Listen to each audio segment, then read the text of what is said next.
Well, hello everyone, and thank you so much for joining us. Good morning and good afternoon, depending on which coast you're on.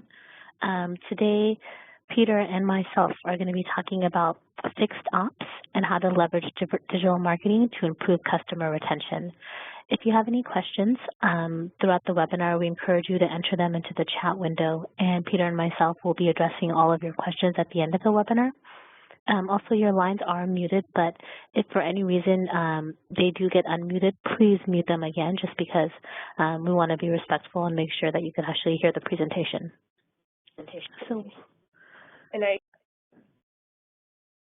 So with that, I'd love to get started.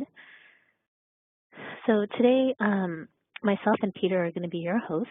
I'm a strategic partner manager on the Google Channel sales team. I've been with the company for about 2 years, and I've been focused on the automotive or the automotive industry for the last year and a half. And good afternoon and good morning, everybody. This is Peter Leto, and I am a part of Google's Automotive Jumpstart team, sitting in sunny, warm, beautiful Detroit, Michigan. And I have had the pleasure of being at Google for the last 7 years. Spent the last 4.5 in the automotive space, and have really enjoyed being out in the field, working with your dealerships at different industry events and OEM roadshows, and certainly look forward to discussing this fixed ops opportunity with you today. Great. Thanks so much, Peter. So I'm going to start off with the first part of the presentation, and then Peter is going to conclude with the second half. In the first half, we really wanted to walk you through some statistics as well as industry trends that we're seeing around parts and services. And then Peter is really going to walk you through solutions and how you can make each one of these statistics actionable and really leverage them within your dealership. So with that, why are we really here? Today, the focus is to assess the parts and services opportunity for your dealership. Now, let's start by looking at the market.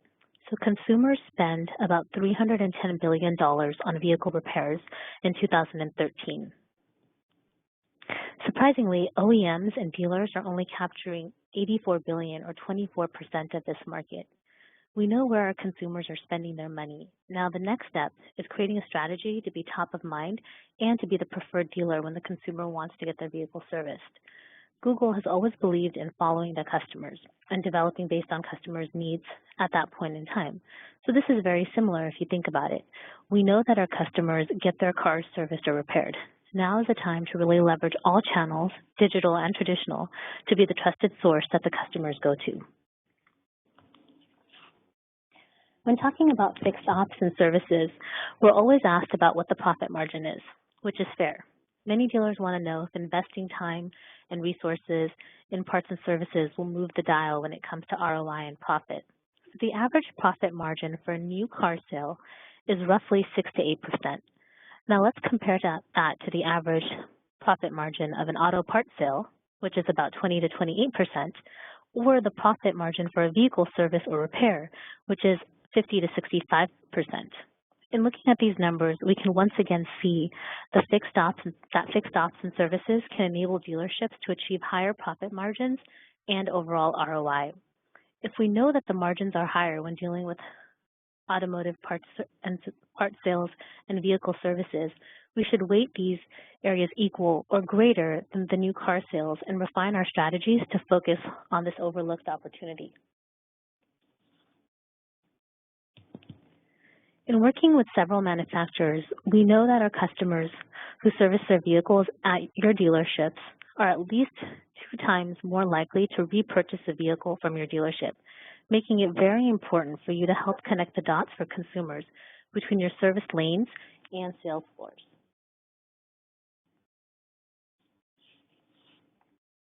Given the size of the opportunity, it's surprising to see that only 2% of our websites are dedicated to parts and services.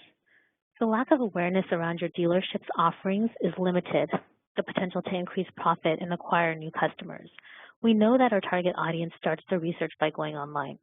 And in order to catch the customer's attention, it's imperative to have a dedicated site that's clear and concise, surfacing the most relevant information first, with the goal of making it easier for the consumer to find the information that he or she is looking for. And Peter will actually talk about a lot of website optimizations that your dealership can leverage towards the end of the presentation. As we dig deeper to understand which channels are preferred by our fixed ops customers, we turn to two different research firms with two different target audiences. So we worked with Millard Brown to better understand the parts and accessories opportunity. The sample set included about 1,200 parts and accessories purchasers. And as part of the study, we tracked consumer online shopping activity to really understand the shopping and searching patterns. We then went on to analyze the behavior of these customers based on prior conversations, and then surveyed the actual purchase to understand their shopping behavior. Now, when looking at service and maintenance, the sample set included 1,500 drivers who had their cars serviced in the last 6 months. And we surveyed all 1,500 to understand the path to purchase. And the agency that we worked with to gather this data was Critical Mix. So let's start off with parts and accessories.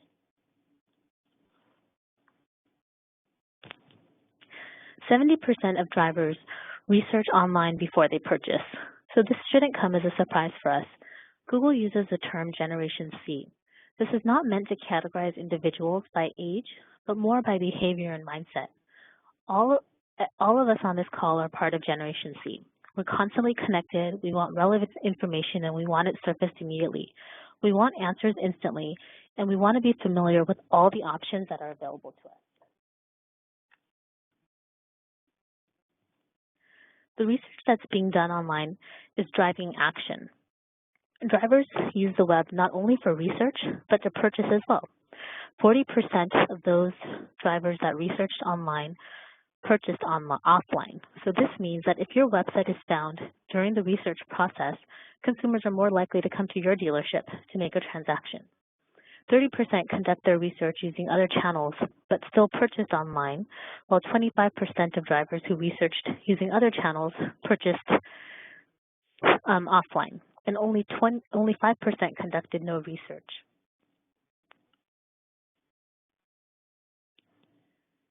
This slide shows the sources used in the shopping process. So there are three main categories that we focused on: online, in-person, and offline. It's important to raise awareness in all three areas. Focusing on the first section, we see that search engines are used 70% of the time. The interesting thing to note here is that 63% of consumers refer to the service store's website during the shopping process. So once again, if we know where our customers are going to get their information, it's important that your dealership has a site dedicated to parts and services in order to surface that information when the consumer is looking for it. And even if your dealership provides better service than another dealership, the customer will have no way of finding out what you have to offer without a website in place. We like to call out the other two categories as a reminder that it's also important to invest in a multi-channel strategy along with digital to reach the entire target audience. So now let's take a look at service and maintenance customers. We narrowed our focus to drivers that have warranty and broke them up into two categories.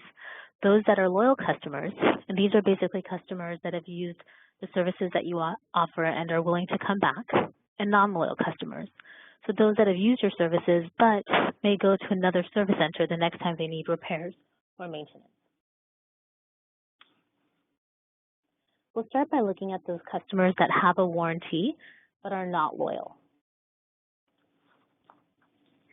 Surprisingly, the main reason that these customers are not loyal is because they're not aware of what the dealership offers. So although the customer may be familiar with the brand or name of the dealership, they do not understand what services and maintenance the dealership provides. So usually you have about 100% awareness among loyal customers, but there's only 69% awareness among non-loyal customers. This is a missed opportunity. Once again, if these customers are already coming to your dealership once, they should be coming again. They should be repeat customers. And the opportunity here is to really turn those non-loyal customers into loyal customers. It turns out that a majority of your addressable market belongs to the 18 and 44 age bucket. Out of the 18 and 44 drivers with warranty, 81% choose to use independent service providers. What's alarming about this is that the millennials, or those that are between the ages of 18 and 34, will soon be bigger than baby boomers in the new vehicle market. And if we lose a connection with this future generation, then our share of market will continue to decrease. Taking a more deeper look into the information sources, we see a similar trend to what we saw with sources used by fixed ops buyers. Search engines and dealership websites are the top two sources. If your dealership does not have the website outlining the services offered, it's a missed opportunity since the driver will go elsewhere. Elsewhere is usually a dealership similar to yours that had a website that surfaced the information correctly.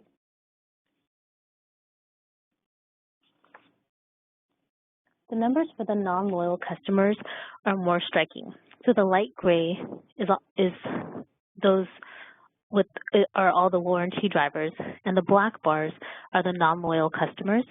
And once again, we see the importance of having a dedicated website focused on service and maintenance to really turn those non-loyal drivers into loyal drivers. One of the categories in the slide before was in person. And it's important to note that non-loyal drivers are likely to provide reviews and more likely to use mobile devices to conduct their research. 68% of drivers use mobile devices to research service, while only 38% of loyal drivers use mobile for research. And this stat makes sense. Non-loyal drivers are constantly researching to find the best deal or best provider. Now, loyal drivers don't conduct research because they know exactly where they want to go. Now, 95% of non-loyal customers are likely to post a review after a positive or negative service experience. So peer recommendations can have a heavy influence on a driver when making a decision on which dealership to choose. I mentioned the importance of having a multi-channel strategy. 25% of the target audience is solely impacted by traditional marketing channels. Although it's important to have a digital strategy in place, it's also important to have a strategy for other channels that the customers are influenced by. So with that, I'd like to pass it over to Peter, who will provide solutions on how to leverage digital advertising to retain your customers. Great job, Shalini, in setting up the space. It's very clear that there's a huge opportunity in front of us, and hopefully everyone is seeing the dollar signs as we can attract some more customers to our service base and ultimately improve customer retention. I think the research speaks for itself in terms of the opportunity and the advantages that it has to focus on these customers. But now we really want to take you through how we can actually execute. And in this example, of course, to Shalini's research and the points that she made, we're going to look at how to capture customers who are in our backyards and are physically looking for our brands. And this is what the focus will be, especially as we look at those non-loyal customers who are under warranty that Shalini discussed. As we advance the slides, I do want to remind everybody that every single Shalini,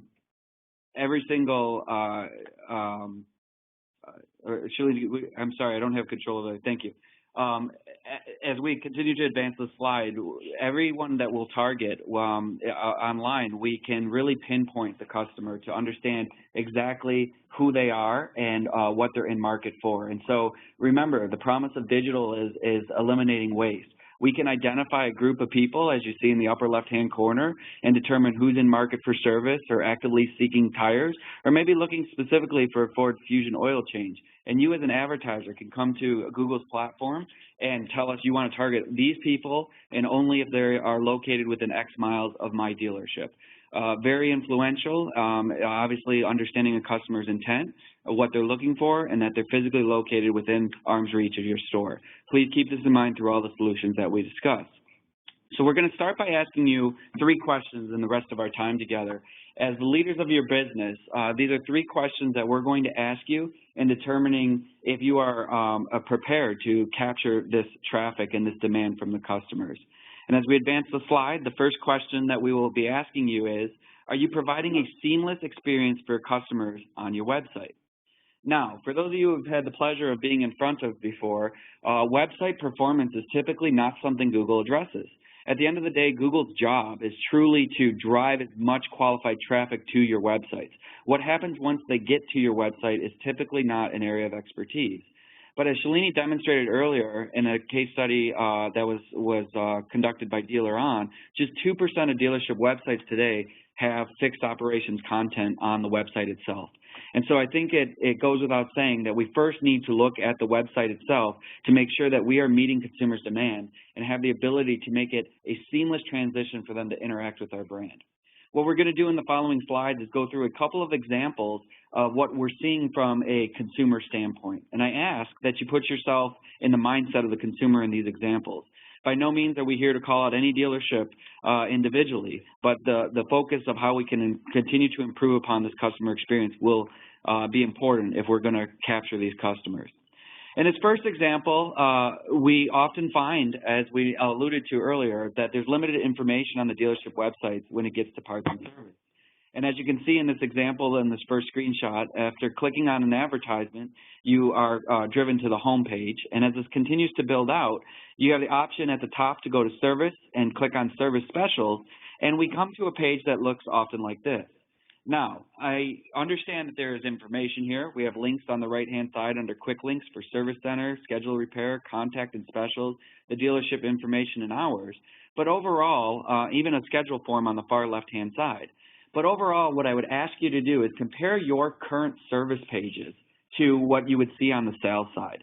If we showed you a VDP page, a vehicle details page right now, my guess is that most of you have custom images of the vehicles, have videos, have multiple ways to get in touch with you, and as you scroll down the page, have more and more information, endless information, in fact, on that physical vehicle. I question why we don't have the same experience on the fixed operations side. And I challenge you to look at your site, whether right now on your smartphone or your tablet, to really evaluate your presence. Are you seeing a robust VDP-like page for your fixed operations, or does your page tend to mirror a more limited information on that page? As in this particular example, we happened to click on the next button on specials, and when we got to the specials page, we were told there were no specials available and to come back later. So again, really evaluate your presence and go through in the consumer mindset of what their expectations would be of this experience. As we move on to the second example of another frequent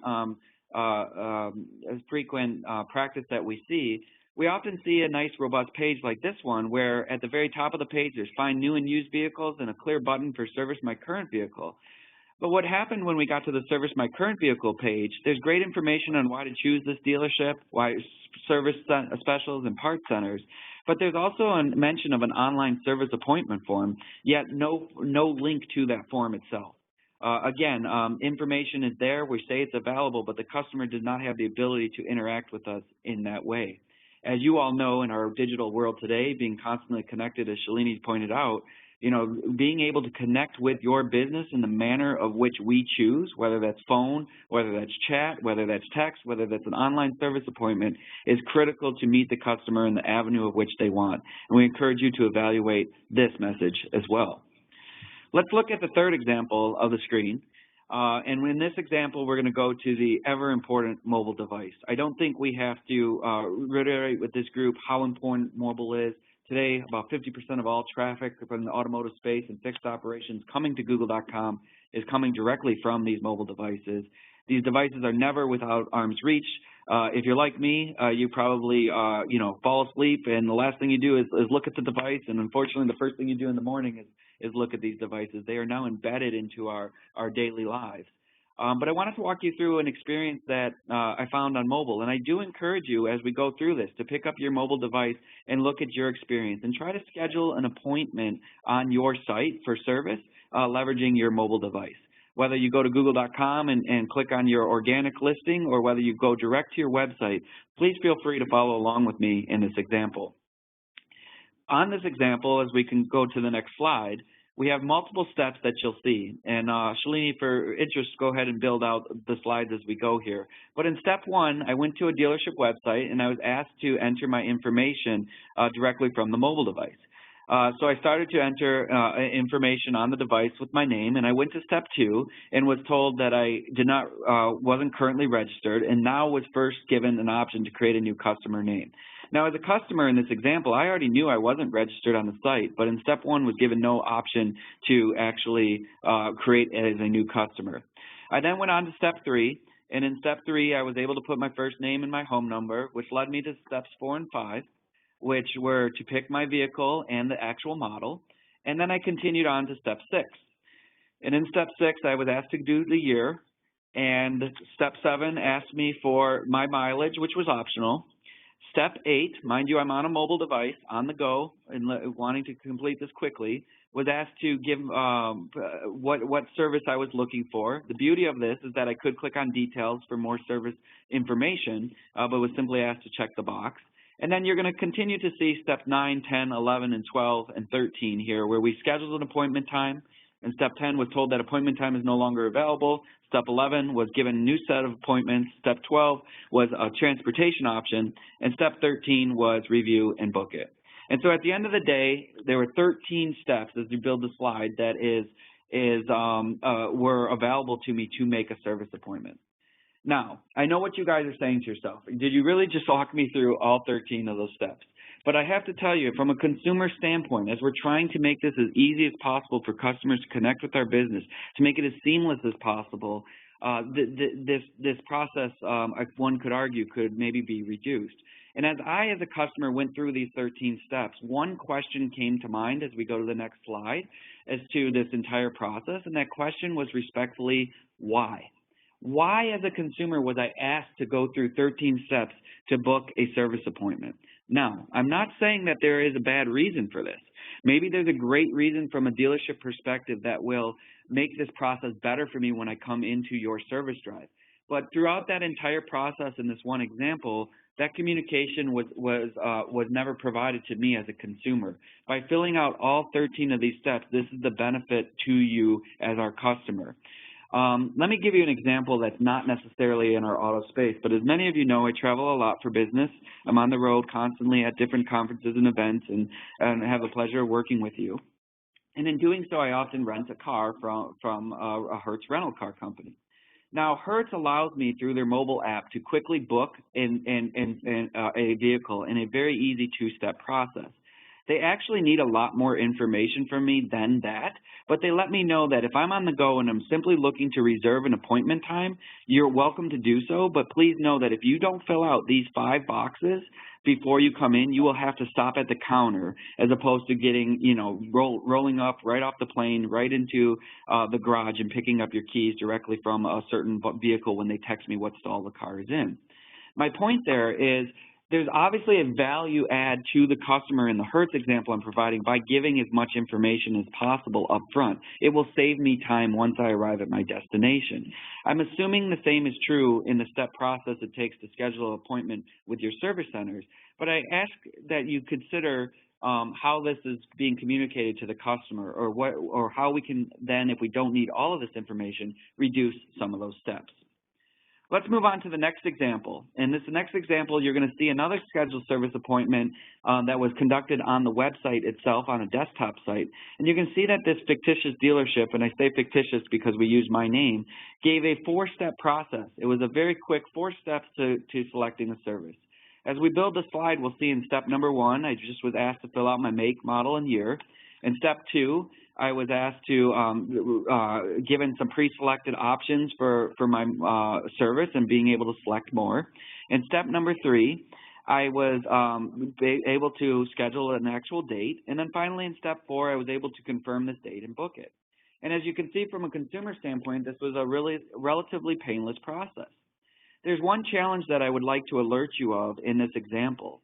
As you'll notice, at the top of each of these components, you see www.lidochryslerjeep.dodge.com/servicescheduler.htm. And you see that in each step of this process, that URL does not change. It remains the same across the board. What is the challenge with this setup? Well, the challenge is that in these examples, for most partners, you will no longer be able to see how many people got to my scheduled service page and actually completed that entire process completed that entire process. In other words, if a customer came to you and found you from a Google.com ad, a search engine marketing ad, and they clicked on your website and they got to the scheduled service page, all we would know is they made it to this page, but we wouldn't actually see how many people completed all 4 steps of that process. That puts you at a disadvantage as an advertiser because you no longer can hold companies like Google accountable for the advertising to say, this is how many people saw my ad, this is how many people clicked on my ad, and this is how many people actually completed the entire schedule and service as a result of my ad. Because that URL does not change, for most companies it's not trackable to be able to track that back to the advertising avenue that you've spent money on. So I highly encourage you to work with your providers, whoever you're leveraging here in this process, to make that trackable so you can gain visibility into which advertising platforms are working well for you. As we move on to the next section, we will go into our second question. The first section obviously talked about website performance. Those were just a few examples of what is possible. We'll recap those at the very end of the presentation as well. But again, it really starts with your websites and building that content in the same way we have on the sales side of the house. The second question we have for you, though, is now that your site is up to speed, how are we meeting customers in the moments when they're looking for us? And is your business truly open 24 hours a day, 7 days a week? We know that these automotive queries are happening throughout the day and when our physical brick and mortar stores and service bays are closed. And it's really important to make sure that we are in front of customers and are there when they are raising their hand, located in our backyard, and looking for products or services we sell. Now, when we say there can mean many different things. There's a lot of places to be.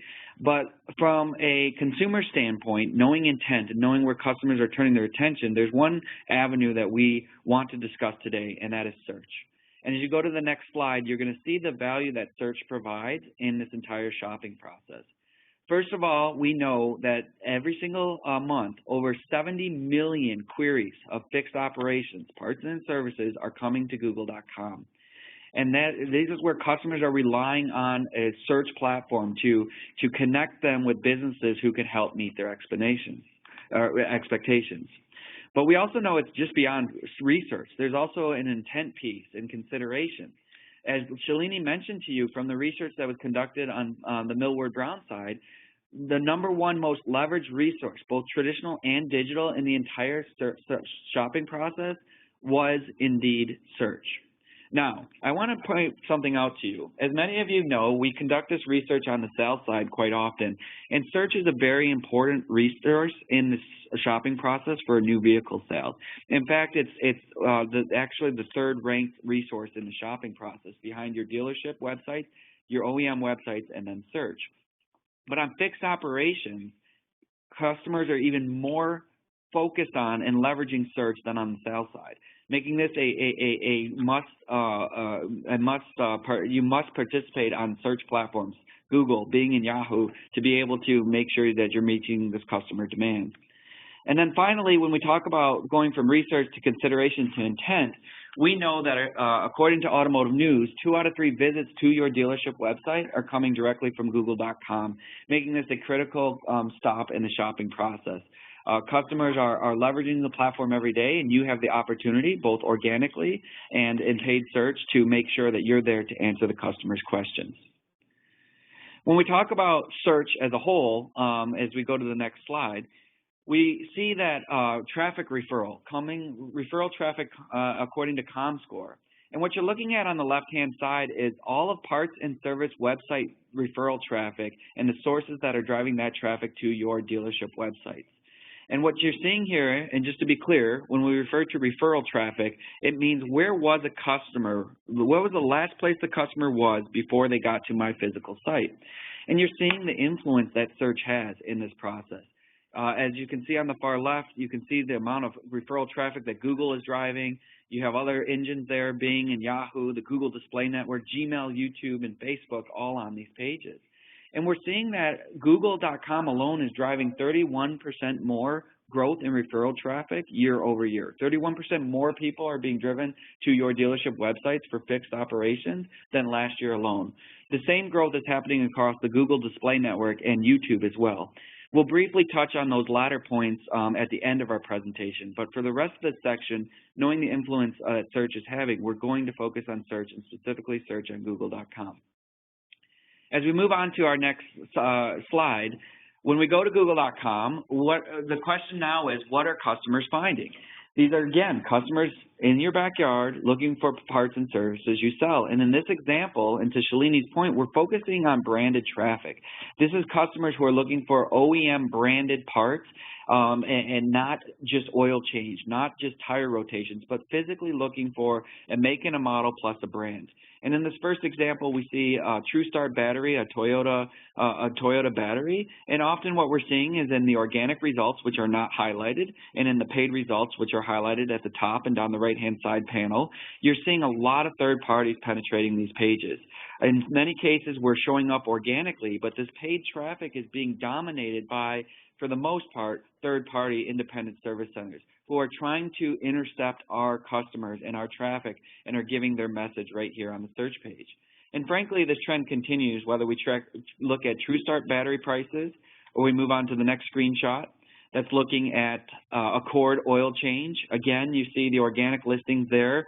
In this particular example, on the organic side, we do have some representation from Honda dealers and Honda in this example, but a lot of third-party YouTube videos and as well as third parties running search engine marketing on the far right-hand side, Sears, Goodyear, Pep Boys, etc. We continue to build to look at Jetta tires. Similar situation, Bell Tire and Discount Tire is there to answer the call. And then as we continue to build the slides, we'll look at the all-important mobile devices. And when customers are on the go, when customers are leveraging this all-important device that's with us 24 hours a day, 7 days a week, whether we're looking for Corolla new tires, whether we're looking for Impala oil change, Ultima air filter costs, or BMW 3 Series, we typically will see third parties dominating this page. And this is unfortunate for our dealerships. This is essentially telling customers that we are not an option when they're turning to look for information of products and services we sell. Now, the good news is we're here to help, and we can, combat this issue, and we can improve our both our organic listings as well as participate in paid search to capture more of this demand and hopefully turn these customers into our customers as opposed to going to some of the independent rooftops. So what does this opportunity really look like? And we'll talk a little bit about some of these shopping tools and the click-to-calls as well. Let's move to the next slide, and we'll get back to those in a moment. At Google, we have the privilege of working with all of your partners, and what we can do from a Google perspective is look at all of the keywords that are coming into Google.com from a branded perspective and the fixed operations. When I say branded, we're, again, talking about Honda Accord oil change, Jetta tires. We're not talking about just oil change or air filter or brake pads. Those are what we refer to as non-branded terms, and for purposes of today's discussion, we are not focusing in that area. The reason we're not focusing in that area is because momentarily you're going to see there's a lot of opportunity to be had in our current focus areas. So that first column that you're seeing that's populated on the screen is different keyword buckets, branded keyword buckets across manufacturers, battery terms, brake terms, filter, maintenance, oil, parts, repair, tires, all the way down. And what you're seeing in this section, again, are branded terms. As we build out the next part of this chart, you're going to see what % of traffic are our OEMs and our dealers capturing today against these branded search terms. And as you can see, we have a lot of opportunity to capture more of this demand. In a few categories, 50% of the time people type in branded fixed operations terms, we're capturing this traffic. But in most cases, you're seeing a large amount of this traffic not being captured by the brand. What do we mean by brand? Just to be very clear, from a Google perspective, if we don't care if this traffic is being captured by the manufacturer, by your regional ad associations or your tier 2 groups, or by your physical brick and mortar dealerships websites. By your dealership websites, as long as it's staying within the brand and not going to a third independent rooftop or a big box retailer, we're looking at that as a win. It's staying within the brand, and eventually someone's going to come into your service base. But as we build the slide out one more time, we're looking at third-party resellers or third-party independent stores and others capturing a large percent of our branded click capture. Particularly on third-party independents, we're seeing a huge amount of our traffic being captured just in the screenshots we just showed you. We're defining third-party independents as stores that are 100% dedicated to automotive, the Jiffy Lubes, the Midases of the world, the Meinekes, et cetera, the Bell Tires. Those are the stores that have automotive shops that are directly competing with your service centers. When we look at the other category, these would be classified as big box retailers who are not just automotive specific. Think of Costco, think of Sears, think of Walmart. They have much more to their businesses than the automotive service lanes, but that is a big part of their business as well.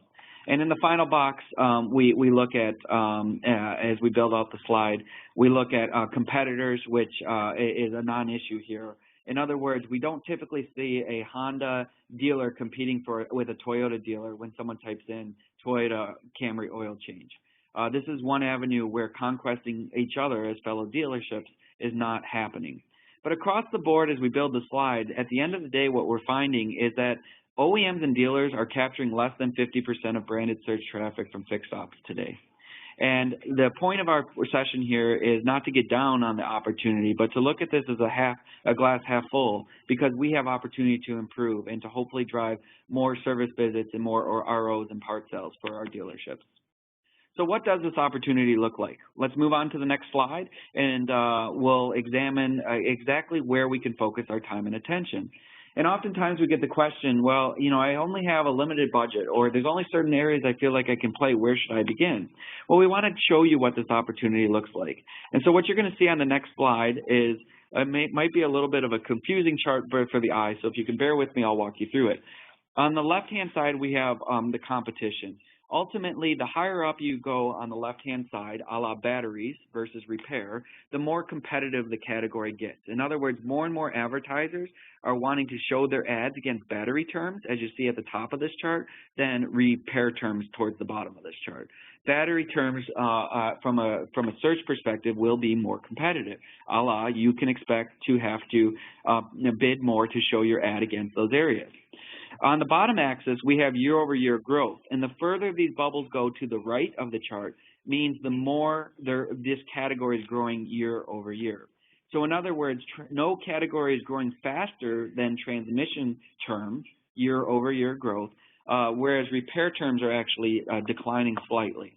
So this is an opportunity to show you what the demand looks like. And on the right-hand side, or basically by looking at the size of the bubble that you see here, we're essentially saying, how big is this body of water that we're fishing in? Is this a lake? Is this a stream? Is it an ocean? You know, how many queries are happening? Where the larger the bubble, the more people who are interested in these types of terms. I hope you can use this and look at your own profit margins and look at your own analytics within your website, but also within your CRM systems and your store to really identify, you know, where is my biggest opportunity to play. I know that the manufacturer is doing a National Tire Service, or National Tire Month. Maybe it's good for me to play here, but other times it's good for me to play in these other areas. You have the ability to look at what's profitable for you and look at what is competitive across the board in the marketplace and what that opportunity looks, and be able to focus in on certain areas. And as we build this slide one more time, what we've done for you here is built in the percentages of the traffic that our OEMs and dealers are currently capturing against these key categories. Again, this is just meant for directional use to give you an understanding of where we're winning today and where we're losing and what that opportunity looks like. If you want to put this opportunity in terms of dollars for you, I challenge you to go consider the next slide and plug in your own numbers. And as we go to the next slide, what we did is took the average RO value from the NADA on, if we can build this slide out, the NADA average dealer parts and service order value, and in 2013 that was $236. We then looked at all of the clicks that are happening that are going towards third-party independent rooftops on our branded terms. And we estimated about 10% of those clicks will convert to an appointment for us. Again, you can put your own conversion rate in here. We use 10% for sake of argument. This is something that you can plug in your average order value as well as your conversion rate.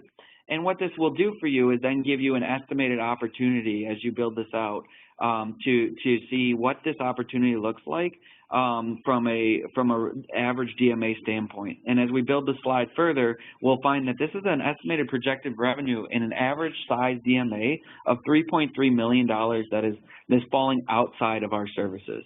Again, your numbers might be larger or smaller depending on your average order value and your conversion rate, but this gives you a realistic picture of the opportunity that exists directly within the average market out there. So let's move into what success looks like, and then we will finish up with our third and final question for you today. But when we look at what success looks like, we'll go to the next slide and show you again dealerships who are participating and doing well at defending their space. In this example, someone typed in Camry oil change. We not only see the manufacturer present on the page, which is good, but we do see dealerships participating as highlighted in the green boxes to get their message in front of customers, to say that we are open and we want to earn your business. And you can see in these examples, they've given you some unique offerings as well. Speed, quality, and value in this one example, giving different ways for the customer to interact with the process. When we go to the next site, we also are looking at mobile devices. Obviously, mobile has less real estate, only 2 ads at the top of the page and up to 3 down at the very bottom. But in this example, again, we're seeing 2 Toyota dealers doing a great job of making sure that they're front and center and in the consideration set. With one of these dealerships leveraging a click-to-call extension. This click-to-call extension is great for multiple reasons, but from your perspective, it allows you to understand who saw my ad and who called my dealership as a result of seeing that ad. What is my return on investment? We know that phone calls to email submissions are now at a 4-to-1 ratio as a national average. That was a study conducted by CDK and released in Automotive News in July of 2014. We also know that for many manufacturers, that number, phone calls to traditional email leads, is even much higher than that. So this is the new way to connect with customers, and making sure we're giving them the ability to do so and to easily connect with us on the go is critically important to your business. Let's keep cruising to what success looks like as well to the next slide. And what you're seeing is when you're showing up in these top spots of the page, this is really impactful for your business. Whether you're in the top spots in paid search on a mobile device or on the left-hand side on desktop, we're seeing that top ads drive more leads, 6 times more leads for new customers and 13 times more leads for existing customers. Being in those top ad positions will help you acquire customers who weren't considering with you. They will also help you retain your current customers and knowing that we're here for you. We're here for you, and that we want to continue our relationship with you. You bought your vehicle from us, and you can service your vehicle with us as well. One misconception that I often hear in the business, though, is, well, if I show my ad in paid, I run a paid ad at the top and I'm also there organically, is there any value to doing so? If I'm there organically in the natural listings or the free listings, shouldn't I be covered enough? I challenge you to run an audit of your own accounts and search on your own, but oftentimes 2 things can happen. Number one, if you're not showing up in those paid search ads at the top of the page, you risk competitors, as we saw early on in this presentation, showing up against your terms and capturing your customers. There's a reason they're showing up on those pages, and investing in the platform. Number 2, by showing up a paid ad at the top of the page and having your organic listing right below it, there's been multiple studies that have been conducted that demonstrate that your presence in paid search actually influences customers to click on you organically. And in fact, there was a study conducted by iProspect a few years back that showed that if you're showing up in paid search at the top and in the organic listing, you will experience 88% more clicks to your organic listing or to your website than if you're just showing up in one or the other. And just to correct myself, of that 88% of clicks, the majority of those incremental clicks would be coming to you for free on the organic side. In other words, your presence in paid and organic is driving people for the majority of the time to click on you organically. So there's truly a brand value of search.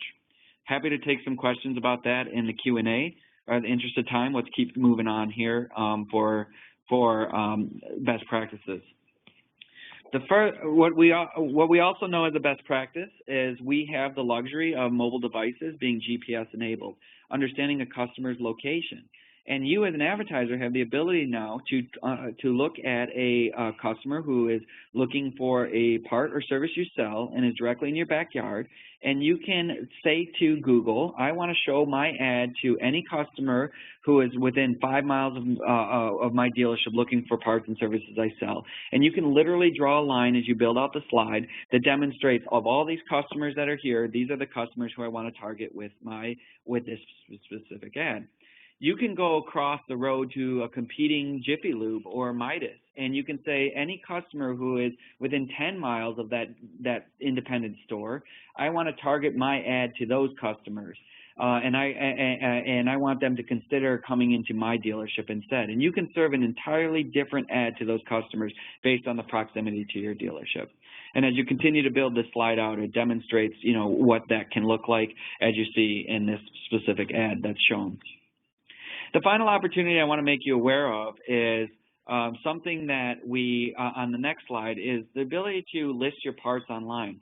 This is something that most of our dealerships don't have the ability to do, to fully transact in an e-commerce-like setting. But I want to point you back to a research touch point that Shalini mentioned that I think is undervalued. And that is 70% of auto shoppers will go online to research, with 30% of those not only researching but purchasing online if given the opportunity. And that really begs the question, do you offer an e-commerce-like platform on your website for customers to purchase parts directly from your dealership? I challenge you to think about that, to evaluate your presence, and to build towards an e-commerce-like site so that you can not only meet the consumer demand, but participate in opportunities like Google product listing ads. And in this example, someone typed in Camry air filters, and we see a lot of third parties listing air filters directly on the page, getting star reviewings right in the page, uploading a feed directly to Google that is putting your inventory right on the search results page. And from here, you have the ability then to transact in an e-commerce-like fashion with those retailers. If you're interested in learning more about this product, the next slide will show you where to get more information. You can go visit Google Product Listing Ads, google.com/ads/shopping, and you can learn more about these ads as well as watch a video. You do have to be able to transact on your website in order to participate with these ads today, transact in an e-commerce-like fashion. Let's move on to the next section, and we will finish with our third question of the day. As we talked about your site performance, as we talked about the importance of search, the next component is, are you leveraging online video to get into the consideration set? When we talk about leveraging online video, it's critically important to make sure that when customers are not directly coming to a platform like Google, which is showing their intent, they're not specifically looking for a search term, but instead are maybe researching, reading an article, or on YouTube looking at how to do something themselves, you have the opportunity to get front and center with that customer and get into the consideration set and sell that customer on the value of your dealership and coming into your dealership for parts or service. So when we look at video, we have to ask ourselves, well, why video? Why is this important? And we'll go to the next slide. In the next slide, we'll build out the three bullet points here and talk about, from a research perspective, why this is important and intent as well. So please go ahead and build out the slide, Shalini. And what we'll see here is on a research side of things and fixed operations, 33% of drivers are actively looking for video content for fixed operations. A third of drivers will go on the web and search for video-specific information. Furthermore, as we build the slide, we know that this is not only important from a research, but from a consideration standpoint. 61% of drivers, according to the Millward Brown study, said online video made them aware of a business they previously didn't consider. In other words, they were introduced to your business or had another intention of maybe going somewhere else before coming across your content. But it's not just research and consideration that's important. The final bullet point will talk to us about purchase intent. 34% of customers said video led them to the retailer they visited in person. Your ability to target a customer in your backyard who's researching a product or service you sell and seeing your video is really influential in this process. Let's go to the next slide. And in this slide, I'm sorry, I should say, thank you for the reminder here, that when we talk about non-loyal service customers, these are the customers who Shalini really mentioned from the critical mix study. This number is overwhelmingly higher. This is a general statistic for the percentages I just went over, a general statistic for automotive shoppers as a whole.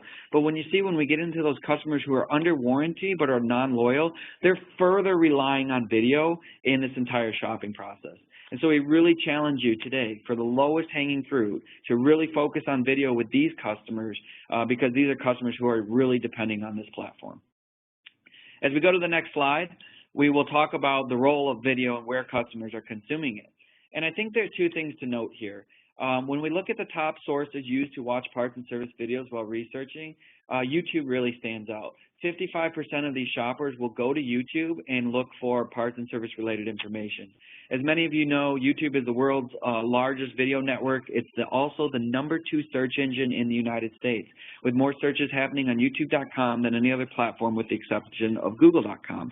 And what you're seeing here is more and more customers turning to YouTube to find information. There's nothing like sight, sound, and motion to really be able to tell a story and to help us become more educated and engage our inner emotions. And that is a platform that continues to shine in the process in terms of where customers are turning to get this information. You'll notice that automotive part retailer, general retail sites, auto brands are there. Facebook is also there. But someone is noticeably missing from that, and that is your dealership websites. I encourage you to evaluate what % of video content you have on your sites today. If truly our websites are only 2% dedicated to fixed operations, I imagine many of our websites are lacking video content. Really think about this because consumers are craving this information. There's a reason we continue to talk about video, why Google's continuing to invest heavily in video and in YouTube. It's because that's where consumers are going and that's what consumers want to see. And I encourage you to really continue to build out your sites in that fashion. Let's continue to build on this point of video in the next slide and look at how auto dealers are using video content.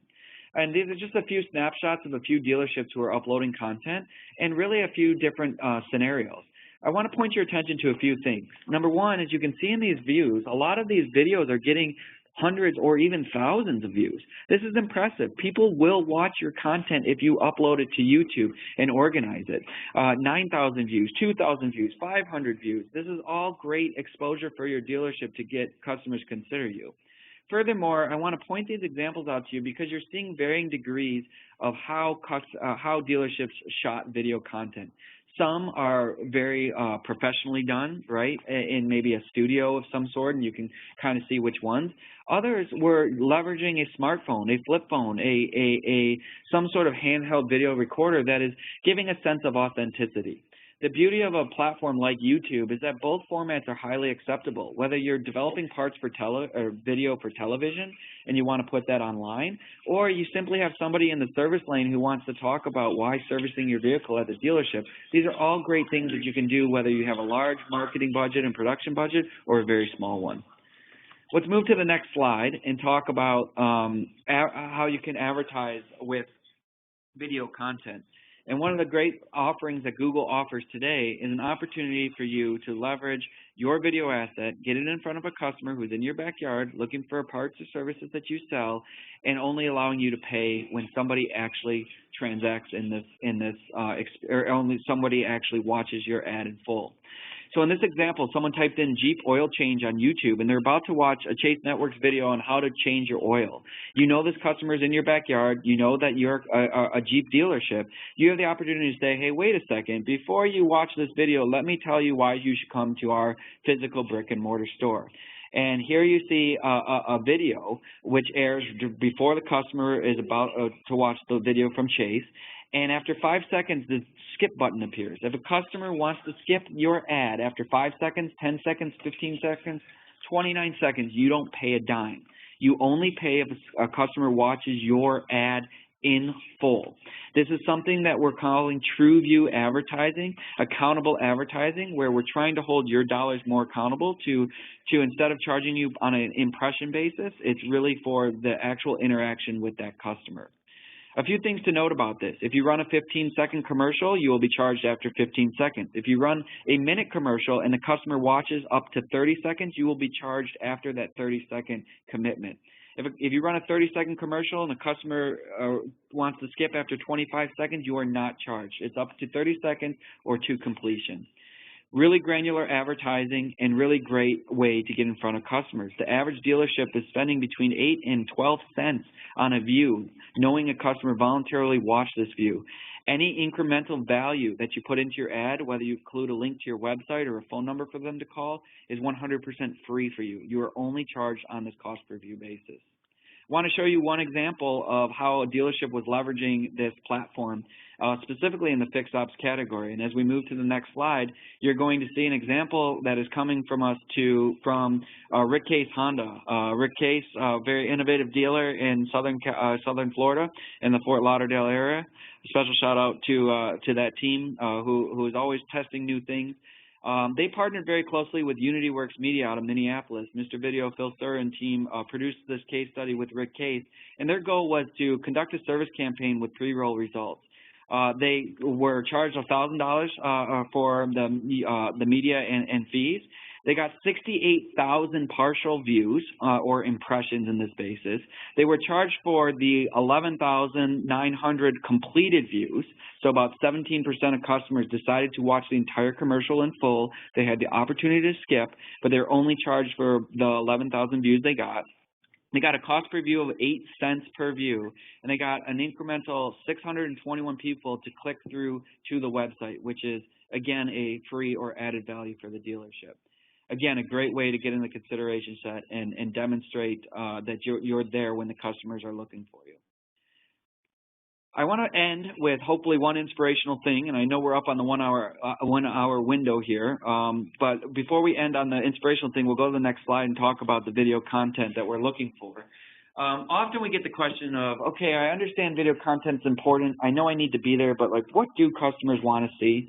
And I challenge you to repurpose existing creative that you have in some ways that can still be effective, but also don't be afraid to create those DIY videos and to really communicate your value proposition. Now, oftentimes, as you can see from the screen from the Millward Brown studies, drivers are seeking help with video. The vast majority, 49% of these drivers will want to see DIY type of video, and that might scare you, but I promise you that it shouldn't. And here's why. The people who look for DIY videos are doing one of two things. They're either looking to educate themselves before coming into your dealership or a third-party service center to make sure that they, can talk the game, if you will. And so they're just looking for an education. And you have that opportunity to meet them with your own DIY video on that education. The other people who are looking at these DIY videos might intend to do the service themselves, but after learning about your video or seeing your video, they're convinced of why they should bring it in. Maybe it's under warranty. Maybe, the multi-point inspection that you're offering them will entice them to say, you know what, those are all things that I wouldn't know how to do or can't do, and the price point is right. So you have the ability to really leverage these assets that they're craving to entice them to come into the store. The final example I want to share with you is a more of a forward-thinking example, hopefully left to inspire you.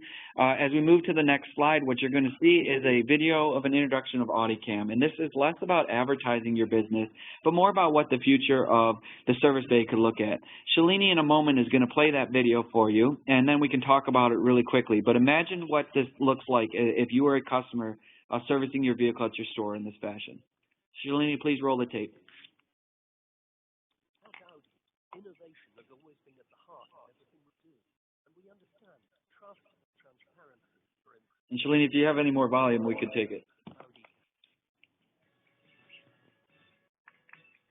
AudiCam is a revolutionary way of showing you what work must be carried out in the system.